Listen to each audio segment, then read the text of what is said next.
আজকে ভারত পাক ডিজিএমও পর্যায়ের বৈঠক রয়েছে, তবে তার আগে এই মুহূর্তে দিল্লির দিকে নজর রাখতে হচ্ছে, কারণ প্রধানমন্ত্রীর বাসভবনে মেগা বৈঠক, যেখানে তিন বাহিনীর প্রধান, যেখানে বিদেশমন্ত্রী, বিদেশ সচিব, প্রতিরক্ষা মন্ত্রী, অজিত দোভাল, জাতীয় নিরাপত্তা উপদেষ্টা সকলে উপস্থিত রয়েছেন। আর এই মেগা বৈঠক চলছে, আমরা এই বিষয় নিয়ে কথা বলবো, আরো বিস্তারিত তথ্য নেব। আমাদের প্রতিনিধি পিয়ালি মিত্র রয়েছেন আমার সঙ্গে সরাসরি। পিয়ালি, ডিজিএমও পর্যায়ের বৈঠক অত্যন্ত গুরুত্বপূর্ণ এই বৈঠক, কিন্তু তার আগে দিল্লিতে এই মুহূর্তে একটা মেগা বৈঠক প্রধানমন্ত্রীর বাসভবনে, ঠিক কি জানা যাচ্ছে?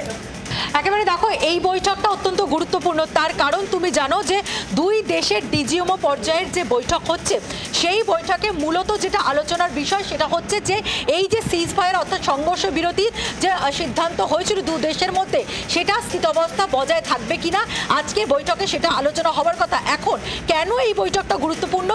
পাকিস্তান যেভাবে গত 10 তারিখে সিজ ফায়ার ভায়োলেশন করেছিল, ফলে আজকের বৈঠক যদি সদর্থক না হয়, দুপক্ষ যদি সহমতে না পৌঁছতে পারে, তাহলে পাকিস্তান আবারও কোনো রকমভাবে আক্রমণ করতে পারে, এবং যদি সেই আক্রমণ করে থাকে তাহলে ভারতের আর্ম ফোর্স তারা কতটা প্রস্তুত রয়েছে, কি ধরনের পদক্ষেপ তারা গ্রহণ করবে প্রধানমন্ত্রীর বাসভবনে, সেই নিয়েই আলোচনা হচ্ছে বলে কিন্তু মনে করা হচ্ছে।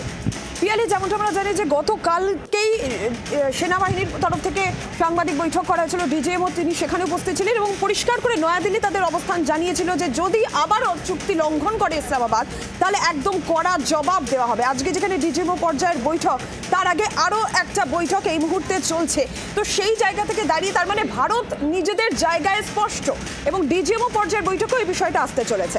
একেবারে দেখো, ডিজিএমওর বৈঠকে স্পষ্টভাবে যেটা জানিয়ে দেওয়া হবে যে তাদের যে অভিযান ছিল অপারেশন সিন্দুর, সেটা সন্ত্রাসবাদের বিরুদ্ধে ছিল।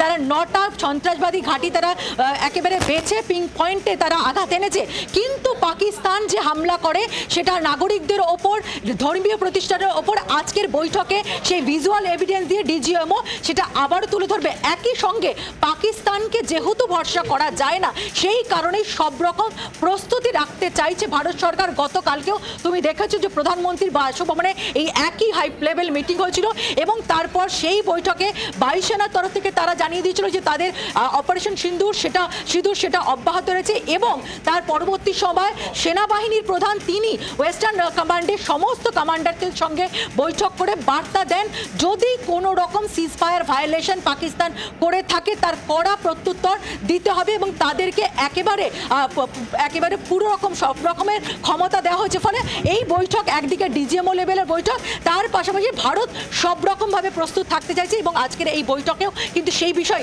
একেবারে আলোচনা হতে চলেছে বলে মনে করা হচ্ছে। বাংলার আওয়াজ, বাঙালির আবেগ, জি 24 ঘন্টা।